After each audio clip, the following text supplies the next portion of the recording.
Olá, eu sou Lívia Bailão, você está no podcast Advogando a Meu Favor. E o meu convidado de hoje é um amigo muito querido, o Josaí Correia. Ele tem 28 anos de carreira, dos quais 26 anos ele vem se dedicando à propriedade intelectual. Josaí, seja muito bem-vindo, é uma alegria ter você aqui no podcast. A alegria é muito mais minha, é um prazer grandíssimo poder contribuir para o JusPC, né, e para esse podcast maravilhoso que eu tenho acompanhado todos os dias no Instagram. Maravilha. Josaí, bom, o nosso papo aqui hoje não vai ser sobre proteção intelectual, Sim. propriedade intelectual, nada de jurídico. Nós vamos conversar e eu quero perguntar para você sobre a sua história de vida, sua dedicação à advocacia, aquilo que te desorganiza aí por dentro, porque essa é a proposta do JusPC, né? Como o nosso autoconhecimento, a nossa inteligência emocional interfere no nosso fazer jurídico. E de cara, eu quero aqui fazer um comentário que é algo sobre, né, que eu vi quando você chegou, que é algo que eu trabalho em mim também. Você chegou aqui cheio de anotações, cheio de livros e já preparado com o que vai ser abordado, aquilo que eu vou falar, já me dando um monte de ideias. Não foi isso, Isso, Josaí? exatamente. Tem quantos dias que você está se preparando aqui para o podcast? Eu me preparei pela manhã, tá? Foi uma alegria muito grande ter sido convidado e também eu queria contribuir. Eu não poderia chegar aqui só uma postura responsiva, né? Passiva. Então, eu queria realmente trazer um pouquinho do que eu vivenciei nesses 28 anos de advocacia, né? Sim. Para vocês. Então, e o primeiro ponto é o quê? Eu fiz o que eu costumo fazer sempre, que é revisar as minhas anotações, consultar os meus livros, os livros que eu li, inclusive trouxe 3 que eu acho que são relevantes para nós trazermos aqui Que para a você nossa... considera que fazem muito sentido e diferença para você. Exatamente. Uhum. E eu sou essa pessoa. Desde menino, todo lugar que me chamavam para fazer alguma coisa acadêmica, eu levava um bocado de livro Você e sabe, anotações, né? você sabe por que que eu estou te perguntando? Porque nós tendemos, nós de forma geral, né? Tendemos a sermos muito racionais, a resolver as nossas questões todas pensando, articulando, sopesando. E o direito reforça isso em nós o tempo todo, porque o Sim, fazer jurídico ele é extremamente racional, isso, de exatamente. anotar, de pegar o fato, pegar a norma, extrair dali conclusões, Exatamente. fazer pedidos, ser diretivo, combativo, Sim. né? E isso reforça a nossa tendência a racionalizar tudo. E com isso, a gente vai se distanciando do nosso corpo que sente, que tem medo, que tem raiva, que fica vulnerável. E a gente vai resolvendo tudo isso aqui. Não posso sentir isso, não quero sentir, mas a gente sente. Com E aí vai certeza. criando uma dissintonia. Então, por isso que quando você trouxe você trouxe todo esse aparato, a gente está acostumado a ter tudo muito anotado, muito para não ficar perdido, não ser Sim. pego de surpresa, não é É isso? o meu escudo, né? Não deixa de ser uma Não muleta, um escudo psicológico, né? é sobre isso. Ah, Então, o JusPC é para a gente entrar é isso aí. nesse universo. Mas, enfim, esse é o foco aqui do nosso bate-papo, isso vai acontecer naturalmente, mas você falou. Chegou a comentar sobre como você começou, né? Conta um Sim. pouquinho aqui para mim, para quem vai acompanhar esse podcast, como é que você começou o início da sua carreira até chegar nos dias de hoje com a Bill Brands, que é Aham. o seu posicionamento, a marca Sim. que você está trazendo. Tá bom. Olha só, eu até fiz um comentário com você ao chegar aqui na Sagres em relação à vocação, né? Isso. Vocário. Vocação vem do verbo latim vocare, que é chamado, né? Então, toda pessoa tem um chamado e ela tem que descobrir que chamado é esse, né? Eu consegui passar numa universidade aqui em Goiás, que era difícil de passar, não estudava num colégio de ponta, ainda assim consegui passar na faculdade. Fui bom aluno durante a faculdade e tinha toda a condição, as condições para passar no concurso que eu quisesse, quando eu me formei. Mas acontece que não era a minha vocação. Eu nunca tive vocação para ser um burocrata, uma pessoa que ficar atrás de uma mesa o tempo inteiro. Né? Certo. A minha vocação era advogar mesmo. E, pior ainda, mais louco ainda, desde a faculdade, eu tinha essa loucura com propriedade intelectual, vai saber. Eu tenho certeza que a sementinha disso adveio da minha formação musical, né, porque a minha família, a minha família é de músicos, né? Minha mãe tocou acordeon, né? De artistas, meu né? pai tocou bateria e meu pai fez carreira na indústria fonográfica, né? Meu pai vive no Rio de Janeiro desde o início da década de 80. Foi uma pessoa que muito conhecida no mercado fonográfico nos anos 80, 90. Participou de grandes produções, que era a maior gravadora do país, era a Polygram e depois virou Universal. Né? Então, esse universo artístico, né, sempre habitou em meu imaginário. Então, qual que é a matéria-prima dessas empresas de entretenimento? É a propriedade intelectual. Nada, não tem matéria, né? Então, com isso eu fui desenvolvendo o gosto, comprando livro, foi meio autodidata. E, assim, eu já estava assim, eu dei um ano de pausa na carreira jurídica. E eu ganhei um belo de dinheiro nessa época, fui para o mercado imobiliário, em Osasco, em 96. E eu estava sossegado aqui em Goiânia, e veio um figuraça lá um chefão da indústria aqui para Goiânia, e meu pai falou, fala com meu filho lá, que ele conhece todo mundo, ele te abre as portas enfim, ele te dá um sossego lá, né? Sim. Em 10 minutos que eu conheci o Márcio Gonçalves, parecia que nós éramos amigos há 10 anos. Aí ele falou, não, você tem que trabalhar vai trabalhar comigo. E ele, na época, ele fazia combate à pirataria de CDs, que estava começando no país, em 97, né? Aí eu entrei no ramo, o resultado? Em 3 meses eu larguei tudo que eu estava fazendo e mergulhei de cabeça na PEDIF, que era a Associação das Gravadoras que combatia a pirataria, né? Então, em 6 meses, eu estava coordenando o combate à pirataria em 5 estados já. Olha, eu era responsável, né? E depois fui chamado para coordenar o Brasil inteiro, mas aí nessa oportunidade eu estava consolidado aqui com o escritório em Goiânia, o Azaide, né? E aí eu declinei do convite, eles ficaram até chateados comigo. Mas, assim, eu comecei... sabe Você uma pegou coisa gosto? cai no seu colo, que parece que o universo conspirou para eu entrar no negócio. Não tem jeito, parece que... A vida chama, né, te encurrala.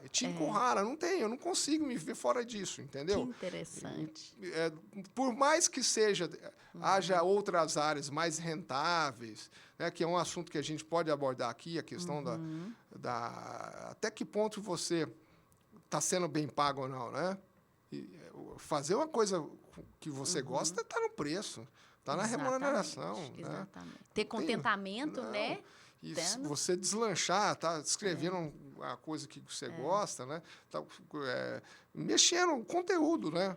Então, é muito gratificante isso, sabe, Lívia? Eu não tenho eu posso dizer assim que seus olhos brilham, então, com o direito, com a propriedade intelectual desde então, Sim, e você investe. E a Bill Brands? Conta para nós. A Bill Brands, ela surgiu por causa de uma questão de comunicação profissional, né?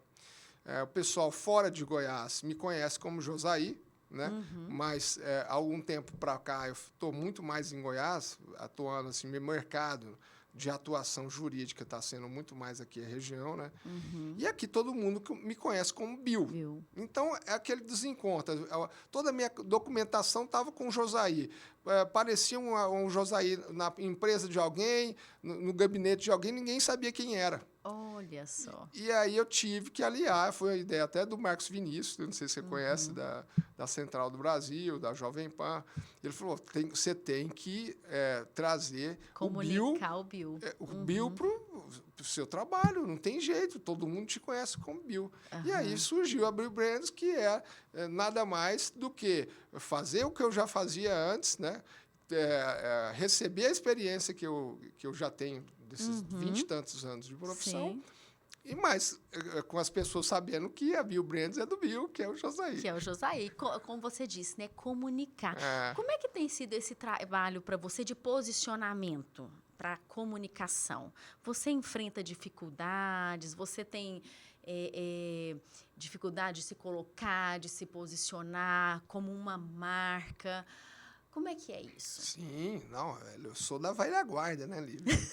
Somos, né? Porque eu estou te perguntando que eu enfrento essa também. Eu sou da velha guarda, então eu estou vivendo um momento de transformação muito grande para quebrar essa barreira.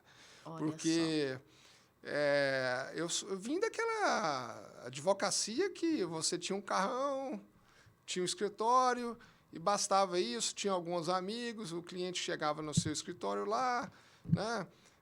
Eu estagiei no escritório do presidente da Ordem naquela época, Eli Alves Forte, que faleceu, né? Então, é uma advocacia completamente diferente da Basta advocacia. ver como você chegou aqui hoje, né, Josaí? Eu disse a paisana de tênis, eu também estou de tênis, né? Porque aqui no podcast a gente não vê. Mas, assim, super tranquilo, despojado, né? Assim, à vontade. A autoridade você ganha com conhecimento, né? Com a lealdade ao seu cliente, com a honestidade, com a garra na causa dele, né? E com feedback rápido. Então, isso aí é que hoje que está fazendo a diferença. Não adianta você ter um mega escritório, uma mega estrutura. Andar de terno, ter um carrão. Né? Andar de terno de marca, andar relojão, ter um carrão, mas não dá resultado para o cliente. E outra, até esse grande executivo que eu te falei que me trouxe para o ramo, ele hoje é um mega executivo da Microsoft. É um cara assim, a carreira internacional dele, você vê o currículo dele. Então, ele veio recentemente, veio no meu escritório, conhecia o anterior, que era muito grande. Ele falou, não, hoje a gente contrata isso. É o mínimo, né? O menos é mais. A gente não quer pagar luxo de escritório. A gente vai entrar no escritório na Babesco, hoje é fator até de gente recuar. De repulsa, né? De repelir. Eu estou falando da Microsoft, eu não estou falando de empresinha. Eu nem média e pequena empresa, não. Sim. Então, é um alerta. Hoje é simplicidade. Os grandes escritórios estão reduzindo.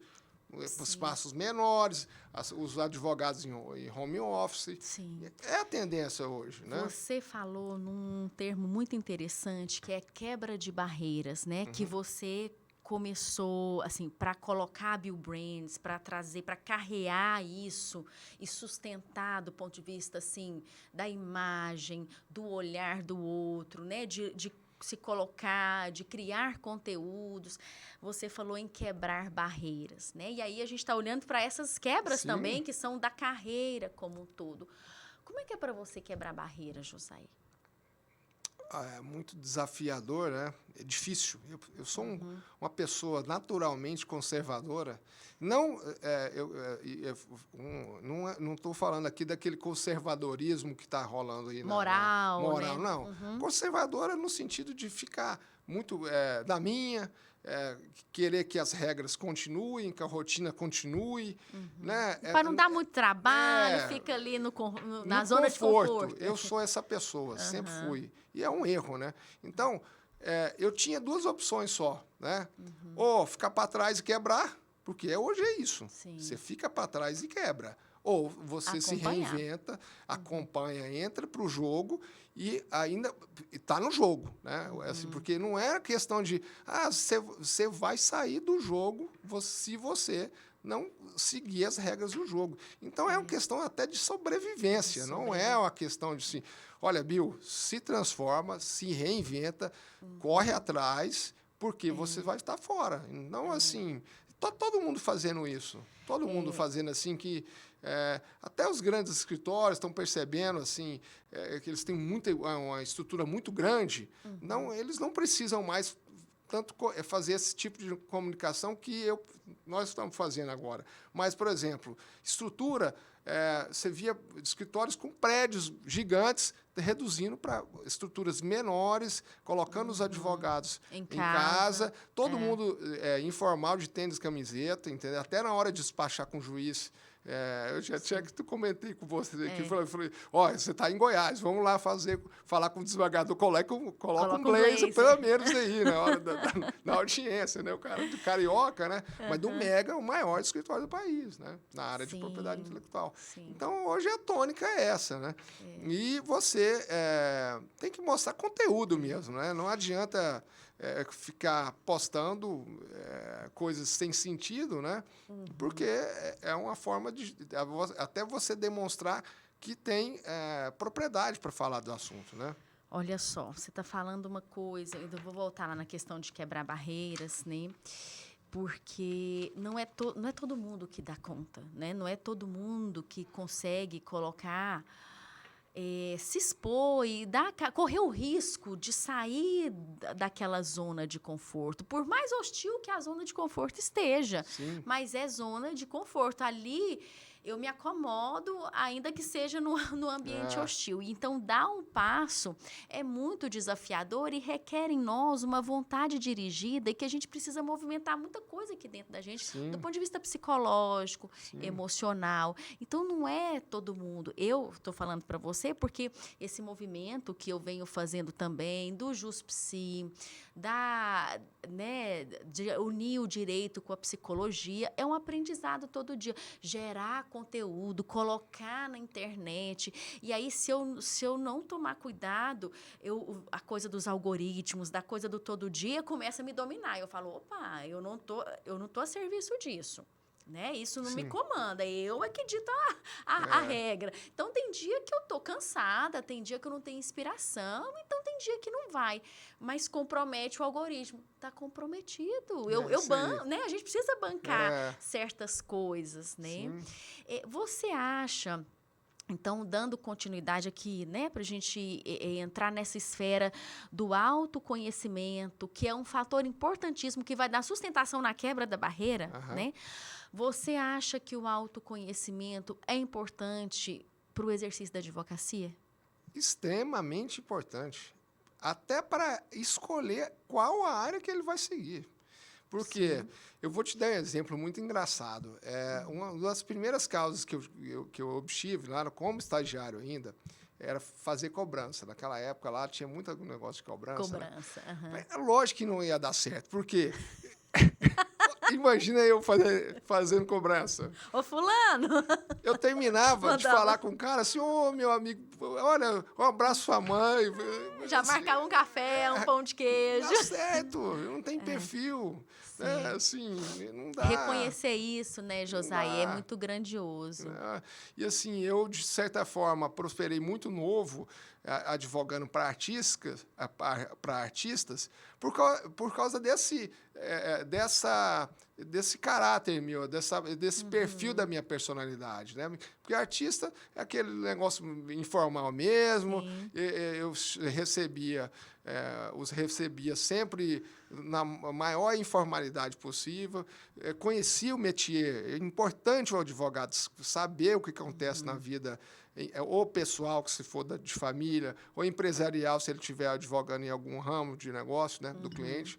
Então, até eu vou dar um exemplo aqui. O Cristiano Araújo, uma vez, ele trouxe uma causa para mim, causa importante dele. E aí ele falou um pouquinho lá da dinâmica do contrato, o que aconteceu e tal. Aí, antes de entrar com a ação, eu submeti a petição aos empresários dele e a ele. Aí ele falou assim, ele pegou a petição e falou assim, ué, você estava lá? Tudo que você está falando aqui aconteceu. Eu falei assim, não, é o que normalmente acontece mesmo, né? Nesse tipo de situação, né? De quebra de contrato, não sei o quê e tal. Então, eu acho que o advogado ele tem que estar bem ciente da vocação mesmo, das características pessoais dele, para assumir determinada área, né? Então, previdenciário, uma pessoa mais afeita à questão de ajudar as pessoas, que é acolher o velhinho. Imagina, a maioria é velhinho. Você tem que ir Eu lá. ia te perguntar exatamente isso, se o autoconhecimento, na sua visão, altera o trato com o cliente, né? Influencia na relação com o cliente. E você está trazendo que sim, porque na verdade, assim, quanto mais eu me conheço, mais eu abro o olhar para o universo do outro. Então, Sim. eu entro no universo do outro. Seria isso? Sim. Também, Sim, né? também. Porque a gente vai lidar com problema alheio. Ninguém procura advogado que não é para resolver problemas, né? E, assim, um ponto eu acho que muito importante. O que te incomoda muito e você não, por exemplo, não toparia fazer? Porque dentro da carreira jurídica, não é só sentar, peticionar, relacionar a hipótese Fatos com e a leis, né? fato. Tem toda uma paixão aqui ali envolvida. E os advogados, os maiores advogados que eu conheci na minha vida, todos eram apaixonados. Todos. Não teve um advogado assim, esse é o maior advogado que eu conheço de tal área. Ele senta, ele tem gosto, prazer de falar do assunto, do conteúdo, né? Então, assim, tem esse lado, né, de se conhecer para saber o que ele gosta e o que ele não gosta também. Por exemplo, eu dei o exemplo da cobrança. Eu nunca, assim, eu me sentiria hoje, por exemplo, a essa altura do campeonato, extremamente desconfortável de bater na porta de alguém para fazer uma cobrança, entendeu? Tanto que é a parte muito ruim para mim quando o processo acaba o processo, transita em julgado, aí começa o cumprimento de sentença, aí a outra parte não paga, tem que ficar correndo atrás da essa parte para mim eu não gosto nem de fazer, entendeu? É muito ruim. E aí tem que penhorar a casa, às vezes é um negócio grande, não dá. Respeitar os limites, né, Josaí? Acho que você está trazendo uma coisa importantíssima que tem tudo a ver com a minha proposta do JusPsi, que é a relação entre direito e psicologia, né, a serviço do fazer jurídico. A pessoa, nós profissionais, respeitarmos nossos próprios limites, né? Sim. Então, e isso vale para todas as carreiras. Pensa os magistrados, membros da carreira do MP, enfim, defensoria pública, o que quer que seja, mas conhecer os próprios limites e respeitar. Né? Porque, assim, claro, a função nos impele a certas coisas e a gente precisa a gente tem que ter firmeza, óbvio. Mas aonde vai a resiliência, a persistência, a firmeza e aonde vai o autodesrespeito aos seus próprios limites. Exato. Então, a gente tem que valsar nisso daí. Com né? certeza. E quanto mais a gente se conhece, mais a gente é capaz de forma gentil e respeitosa, gentil conosco e com o outro, e também respeitosa, dizer, eu vou até aqui. Até aqui, vamos dar um outro andamento, porque não dá, é me violentar. Né? Eu concordo. E agora, assim, a questão dentro desse contexto aí, tá, tem alguns assuntos interessantes para a gente abordar, que assim, tem todo esse autorrespeito que você tem que ter consigo, né, próprio, mas e também isso não significa que você não vá passar situações difíceis na profissão, Exatamente. né? Nós passamos quase todos os dias. E você acha que esse trabalho de olhar para dentro, de conhecer suas emoções, de ter essa autodesenvolvimento emocional, apropriar dos seus sentimentos, ajuda a lidar nesses casos, nessas situações? É a base. Se você não tiver um propósito, por que você está acordando e indo para o escritório todos os dias, você não vai conseguir enfrentar as dificuldades do dia. Você tem que ter um propósito. No meu caso, eu vou proteger quem cria coisas. Né? Eu vou proteger a inovação. Vou proteger quem é criativo. Vou proteger a arte. Meu propósito é esse. E não vou deixar ninguém se apropriar. Ainda imagina, aparece alguém amanhã com um JusPsi lá no Pará. Não, agora, e outra Lívia também, né? Com Olívia, Juspici do Pará, mas ela é do Pará ou de Goiás? Não, peraí, o Juspici sou eu, Lívia Beirão de Goiás. Vamos organizar. Então, tem muito disso na vida empresarial, né? Sim, Na sim. vida artística também, já estou em vários casos de plágio. Então, é muito ultrajante para alguém que cria alguma coisa, né? Despende um esforço danado, ou às vezes investe muito dinheiro naquilo, né? No caso das patentes, né? E às vezes são ideias assim, geniais, e geralmente as mais geniais são as mais simples. Olha só. Eu tenho um cliente que me inventou um mecanismo de corrente de portão. Assim, aí você pega, até você, se eu te mostrar, fala assim, mas lógico que era isso óbvio. mesmo, mas ninguém tinha pensado. E o negócio é fantástico, explodiu o negócio, entendeu? Então, e assim, quanto mais simples, melhor. Mais genial a ideia. Você sabe que ouvindo você falar, eu tenho aqui um ouvido meu de psicóloga, né, que fica ligado. E ele está sempre ligado e ouvindo, enfim. E você diz assim que o meu propósito, né, o meu chamado é proteger quem cria, é proteger a arte, é proteger o artista, o inventor. E aí você vai e me contou antes aqui no programa, né, que os seus pais são artistas, né? A sua mãe tocava, o seu pai é um artista, cria. E aí a visão sistêmica, né, já vem assim, de sistêmica de campo familiar, já vem toda assim na cabeça, falando, uau, ele não tá pisando fora, o fruto não tá caindo longe da árvore, né? Então, você transformou essa sua vivência, porque a gente aprende a ser gente com quem cuida da gente, que via de regra é quem, o genitor e genitora, né? E aí a gente, então, você transformou isso em algo muito útil e propositivo e como a sua tarefa de vida, né? Sim. Mas a gente não pode deixar também de correlacionar essa situação, porque tem hora que isso é uma prisão. No seu caso, não foi prisão, né? No seu caso, ao contrário, é um caminho de abundância que você trilha tendo bebido nessa fonte. Mas tem muitas pessoas que não conseguem, às vezes, sair daquele nicho que vem, né, da profissão, do universo profissional dos pais. Entendi. Mesmo não gostando, mas se coloca aquilo como uma tarefa. Entendi. Aí começam os problemas. Muito problema. Mas no meu caso realmente não foi. É uma paixão que eu nutri, né, assim, desde pequeno. Meu pai dava umas meu filho, você está fazendo direito? Aqui, ó, tem. Aí ele conhecia os maiores advogados da indústria, né, no Rio de Janeiro. Saí ontem com o João Carlos Mira Chaves, que foi o primeiro autolarista do Brasil. Eu tive o prazer de conhecer, morreu, né? E trabalhava com a filha dele. Assim, o cara que arrebenta, você tem que conhecer. O cara aqui é muito próximo, não é? Porque as pessoas... tem uma questão também que a gente pode abordar aqui.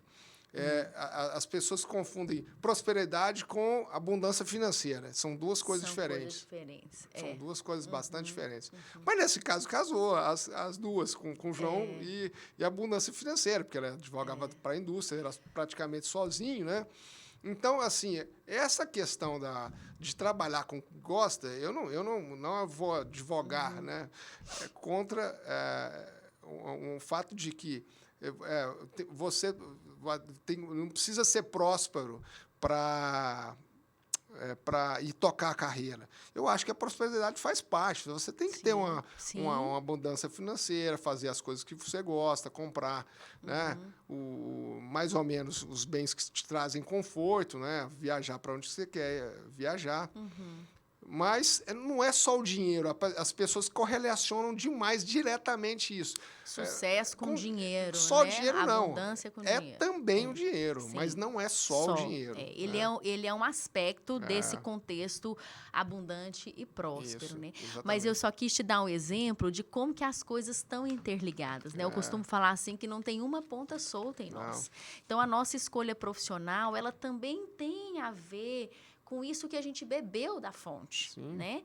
E tem hora que isso é muito abundante, como eu disse, e que é o exemplo de vida que você traz, mas tem hora que isso chega a ser uma prisão. Então, o autoconhecimento do profissional que está na carreira jurídica vai ajudá-lo a fazer esse filtro. Se essa escolha está movida pelo propósito, como Sim. você bem colocou, ou se é uma escolha movida por uma lealdade, por uma repetição, que eu não vejo outro caminho, eu tenho medo de tomar outro caminho, porque esse aqui é o mais seguro, embora a minha alma queira outras coisas, mas eu não tenho coragem. Então, o autoconhecimento vai levar a esse tipo de análise, para que no fim, como você mesmo diz, a gente tenha contentamento. A gente tenha contentamento, porque esse é o verdadeiro... É o que justifica tudo, né? O questão financeira vem por acréscimo, como consequência. É óbvio que a gente tem que fazer escolhas estratégicas, pensando também do ponto de vista financeiro, mas que esse não seja o exclusivo móvel, porque ele é consequência desse movimento, dessa pulsão interna que a gente tem, né? Exatamente. Então, eu acho que até nisso, na hora de exercer advocacia, de fazer um concurso público, de adotar uma carreira pública dentro das inúmeras que o direito oferece, a gente precisa fazer essa autoanálise, senão vira um martírio. Senão a vida que já é agitada e atribulada por si mesmo, qualquer coisinha já é um peso, já é um fardo. Então, na verdade, é o olhar que é o filtro que eu tenho aqui dentro de mim que me faz enxergar um fardo onde poderia não ser, onde potencialmente não é. Mas eu já venho com uma bagagem tão sofrida dentro de mim, e aí qualquer coisinha já transborda e vira um problema, e a gente adoece, perde a paciência um dia e o outro, aí perde o sono, né? Procrastina, perde o sono, enfrenta. toma remédio, e a vida vira o que vira, né?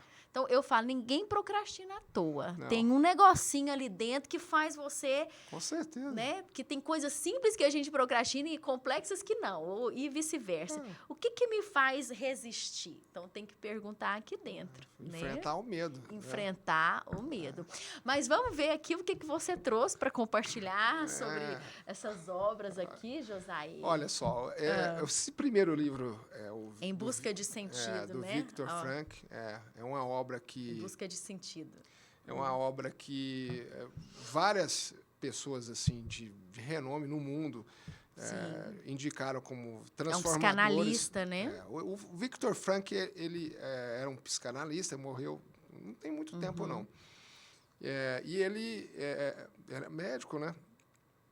E foi para Auschwitz. Ele ficou lá em Auschwitz. E o que ele, a percepção dele, a pesquisa, o que as pessoas aqui em Auschwitz têm de diferente, que umas enlouquecem, piram ou se deprimem e outras não. Outras conseguem tocar a vida, mantêm a sanidade.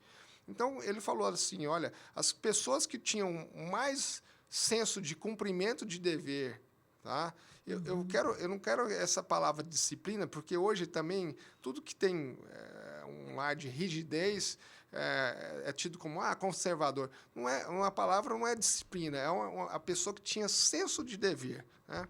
Ela tinha um propósito, ela tinha algo mais além daquilo lá. No caso dele, ele falou que, olha, eu tinha 2 sonhos aqui no campo de concentração: reencontrar minha esposa e voltar para a clínica, tá? Sim. Isso aí era maior que tudo. Ele falou assim, eu queria fazer isso.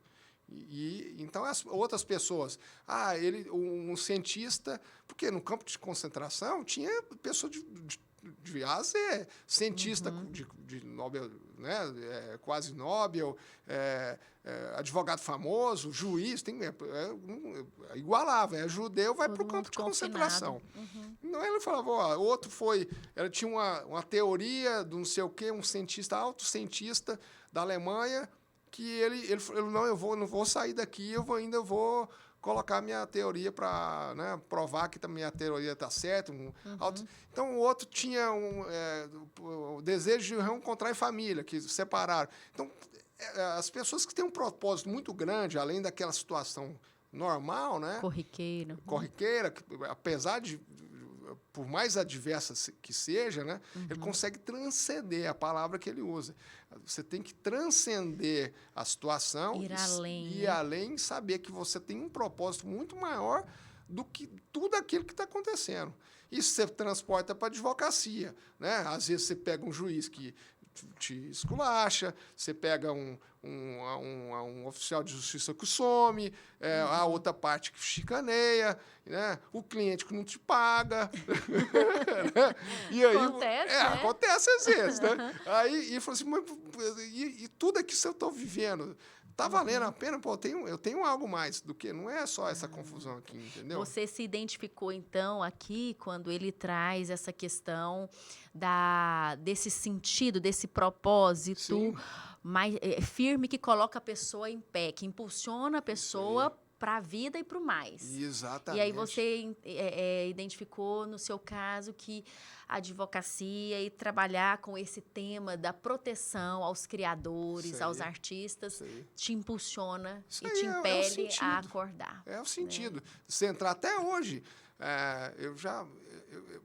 Ano passado eu entrei no carro aqui, na louca, assim, rápido, tinha que fazer uma coisa urgente, não tinha avião, porque era interior de Minas. É complicado, até pegar um avião e descer. Eu falei assim, cara, vamos resolver agora? Entramos no carro rápido, chegamos lá, despachamos com o juiz. Então, assim, normalmente ninguém faria isso lá né, já com 28 de anos de carreira, mas eu tô com saúde, então eu tenho disposição. Energia, vou. Pulsão. Não, eu queria ser eu, falar no olho, de excelência, olha aqui, cara, porra, o cara tá com uma patente aqui, a indústria da cidade, a indústria local, né?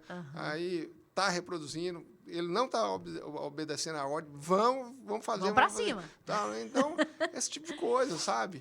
E aí você legal. vê o desespero do cliente. Eu tenho um pouquinho, esse é um problema um pouquinho que eu tenho, sabe? Qual o problema, José? Eu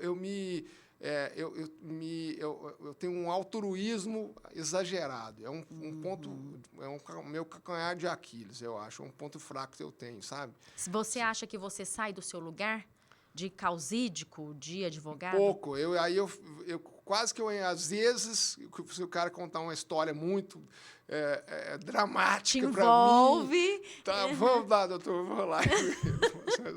Eu tenho que tomar cuidado com isso. Hoje eu já sei que eu tenho esse defeito. Eu falo, peraí, será que é isso mesmo? Olha só, esse você tocou no ponto. Será que é isso mesmo? Esse é o autoconhecimento a ser visto, porque você já está avisado da sua fragilidade. Você já reconhece e está consciente dela. Então, você está sempre perguntando, será? Deixa eu sentir aqui se eu estou indo além. Você tocou no ponto. Então, quando a gente tem esse grau de consciência sobre as nossas questões, tanto as nossas fortalezas, né, quanto as nossas fragilidades, a gente consegue estar muito bem melhor posicionado no trato com o cliente, com o magistrado, com quem vai atuar ali no nosso processo administrativo, judicial, o que quer que seja. Então, esse olhar para dentro e eu me colocar no meu lugar e estar atenta e consciente dessas armadilhas que eu mesma crio para mim, faz com que eu vá diferente para situações e me coloque mais consciente, mais atenta, menos vazada, né? Esteja menos sujeita a uma manipulação da outra parte. Então, isso é definidor nas nossas relações afetivas e agora o nosso foco aqui, relações profissionais. Então, esse é o ponto. Quanto mais eu olho para dentro como advogada, mais eu tenho condição de ter um exercício profissional mais frutífero, de mais contentamento, de mais pulsão de vida. Eu tenho absoluta certeza.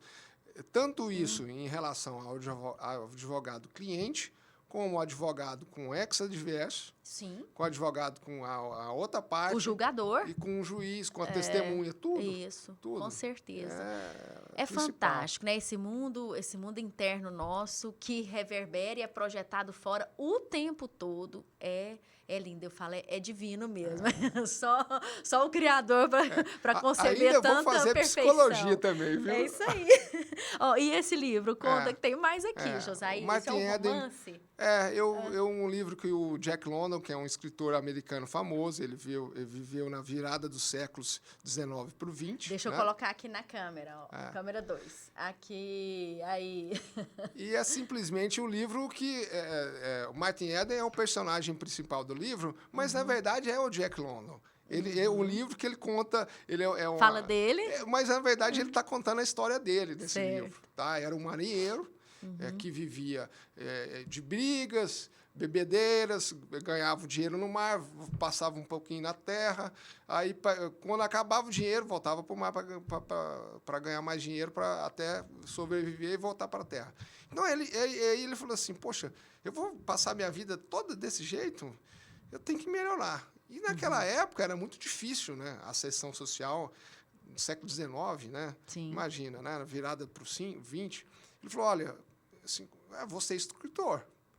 Aí ele falou, todo mundo, você está louco? Como é que você vai ser escritor? Eu vou ser. Aí ele conta essa saga. Foi uma saga ele virar escritor. O que ele fez, as noites que ele virou, as técnicas que ele descreve, até as técnicas que ele fazia, adotava, para escrever bem, anotações de frases famosas de fulano e beltrano, aí ele via que muita gente também não criava. Então, e aí ele passou a insistir muito.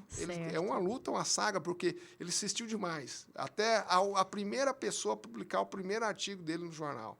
Então, E onde você se identifica aqui com a história do Jack London? Ou do Martin Eden?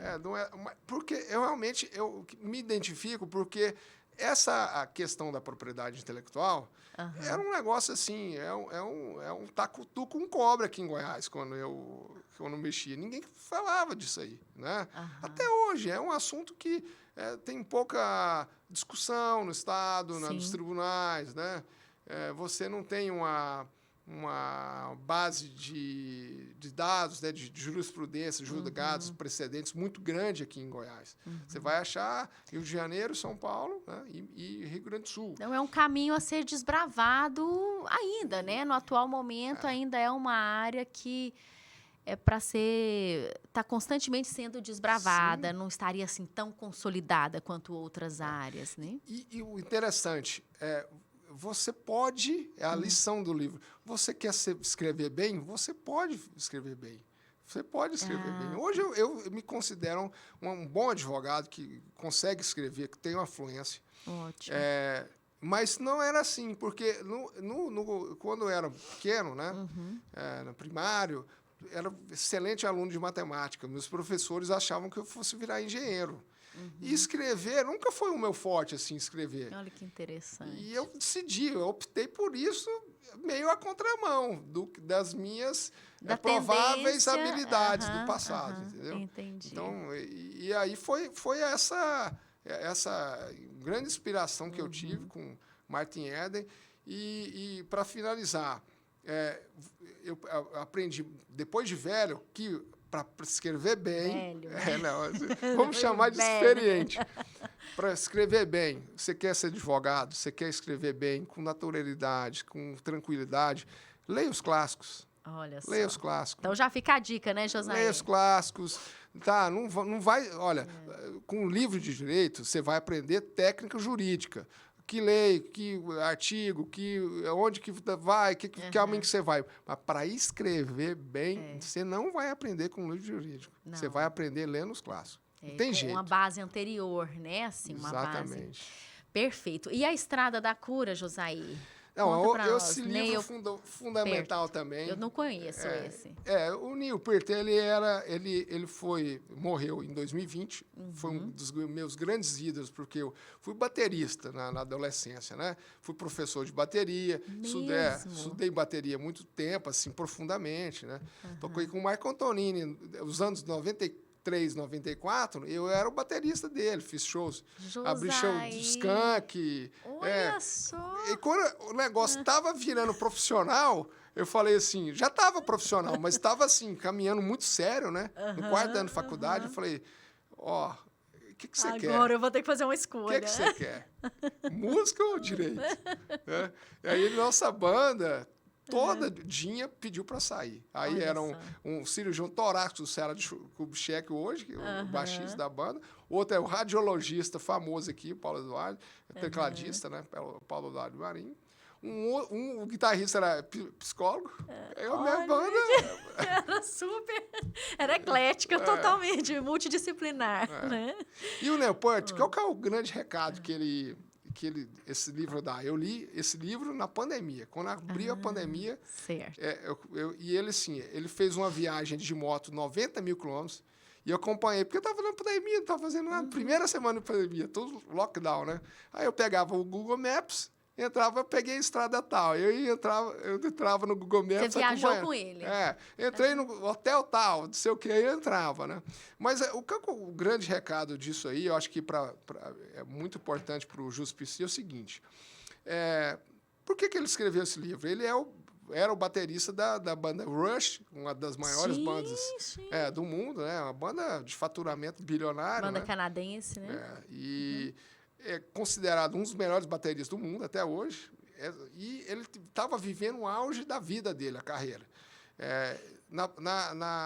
Na opinião dele, ele acha que ele tinha gravado o melhor álbum, tinha escrito um livro que ele contava a viagem de bicicleta que ele fez pela África. Eu tenho esse livro também, eu li já esse livro, mó barato. Masked Rider, eu acho. Ciclista mascarado. E aí, o que aconteceu? Ele estava no auge da vida dele, olha só. Melhor turnê da banda, melhor disco da banda, o livro best-seller mundial. E ele é compositor das letras do Rush. E ele morava, ele tinha uma casa no lago, acho que em Quebec, né? Na região dos lagos. Lá, sim, e a filha morando em Toronto. Ele tinha uma filha única, a Serena. No verão, em agosto de 97, ela pega o carro, pega a rodovia para a faculdade, morre, bate no carro. Sim. Aí a esposa dele... Aí ele falou assim, não tem condição de fazer mais nada, suspende a turnê, acabou. E aí, 8 meses depois, a esposa morre de câncer, porque ela se entregou. Falou, foi um auto-suicídio, né? Assim, um suicídio passivo, porque assim... Desistiu, né? Desistiu. Junto com a filha. Já veio o câncer, ela falou, não tem mais sentido. Né?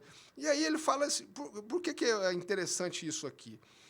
Porque porque por mais sucesso que você tenha na carreira jurídica, pode comprar um jatinho, você pode comprar a Ferrari, a Porsche, né? Tá uma moda agora com as redes sociais, você mostrar... Eu nem tô por dentro. Mostrar que tá podendo muito, né? Tomando vinho de 5 mil, 10...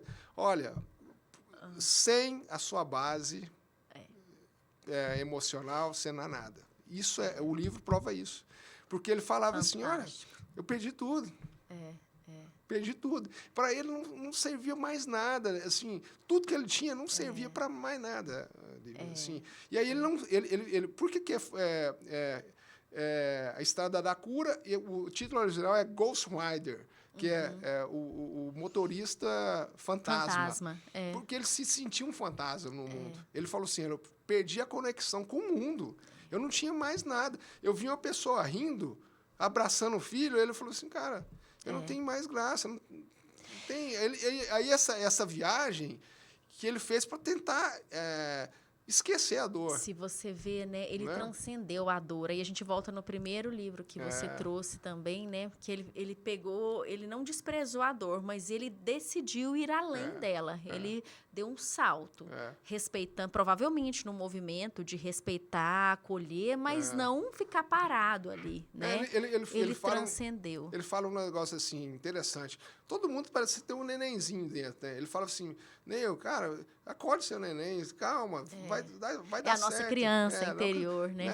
Calma, vai dar certo. Porque era muito dor. Essa é a minha emoção, eu falo assim, né?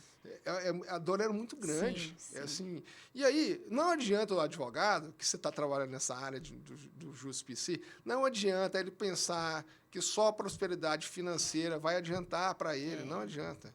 Esse livro, a grande Cura. lição que traz para a gente, é que isso que a gente está fazendo aqui agora é uma maravilha. 2 amigos e conhecidos conversando, trocando ideia. A gente pode sair daqui, tomar um chopp, um vinho, ou sentar, tomar um café na esquina. Isso é bom. E ter uma conexão, uma conexão. sintonia. Então, quando você perde isso na vida, não adianta nada. Não adianta ser o melhor advogado, ter muito dinheiro, ter avião. Ele tinha tudo e não tinha nada. O material, ele não é tudo. Ele é uma parte, é uma coisa importante, é uma parte importante, mas ele não é tudo, né? Se não tiver essa completude de uma outra ordem, que ela é espiritual, ela é psicoemocional, o material sem essa base fica vazio. Então, a gente tem que converger.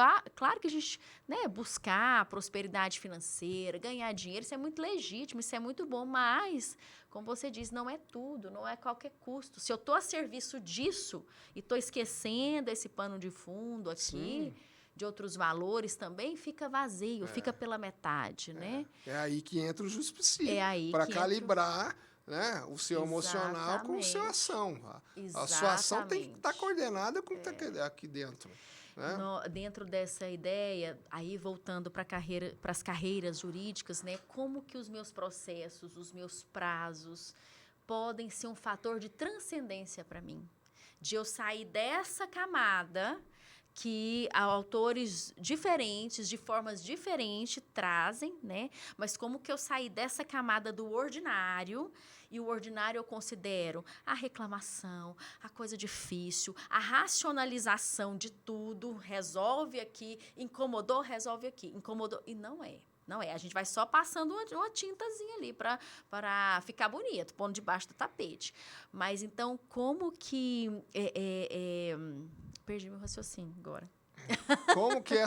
Como que você consegue... Isso, como os processos, os prazos, os clientes, a lida... Superar isso aí, né? Isso, a lida processual, a lida jurídica, no nosso caso, advocatícia, pode ser um fator de transcendência para nós. Então, os desafios que a gente encontra na nossa profissão serem um fator de perguntas, de questionamento, assim, de forma gentil, óbvio, mas de autoanálise para que eu supere a mim mesmo. Porque senão a gente vai ficar nesse padrão. E o padrão é difícil, não dá, eu queria, mas não posso. E esse prazo, e esse cliente, isso aqui está muito pesado. E aí já tem minha casa, minha família, meus filhos, meu não sei o quê. E nada... Você entende como é que a vida vai embotando? Sim. E são pessoas que transcenderam pela dor, né? Porque um traz aqui para onde ele foi, o campo de concentração, o outro perdeu... A família, mas, no entanto, transcendeu. Então, como a gente usar... Não tô colocando aqui para a gente perder nada, não. A gente usar a nossa profissão para transcender. Para transcender. E não ficar parado ali na amargura, no peso e no fardo do que é. Né? Porque aí é a minha lente. Eu posso olhar pela lente do fardo e do peso, ou posso olhar pela lente da possibilidade. Né? Então, são processos e prazos como um fator de crescimento.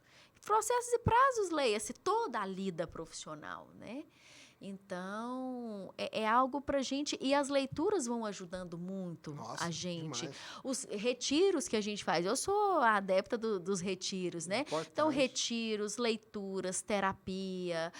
processo, um workshop que você faz, uma coisa que tem a ver com autoconhecimento, um trabalho de posicionamento, né? Que eu sou trazido, né, Josaí? Você está vivendo isso, eu também estou vivendo. Sim. A gente é trazido ao que você quer, o que você quer comunicar, quais são os seus valores. Tudo isso vai fazendo a gente fazer perguntas e é o nosso autoconhecimento a serviço de nós mesmos e do nosso contentamento profissional. Né? Sim, com certeza. Meu amigo, o bate-papo tá excelente. Nós vamos ficar por aqui, porque a gente tem um tempo, né? Ótimo. E eu quero deixar o espaço aberto, o convite feito, para outras vezes a gente trazer outros colegas aqui para engrandecer e juntos a gente vai trocando, né? A vida, como você bem colocou, essa troca. E agradecer, mais uma vez, pela nossa história, pela nossa amizade, pela a sua vinda até aqui. Muito obrigado, eu sou muito feliz, né? Uma satisfação muito grande de estar aqui com você e poder compartilhar um pouquinho de mim, né? Sim. Me expus aqui para vocês. Essa é a proposta do podcast. Tá bom, muito prazer. O prazer é todo meu, obrigada, Josair. Abraço. Eu quero agradecer ao Sistema Sagres por disponibilizar aqui toda a estrutura tecnológica e agradecer você por ter acompanhado esse super bate-papo até aqui. Um grande abraço e até a próxima.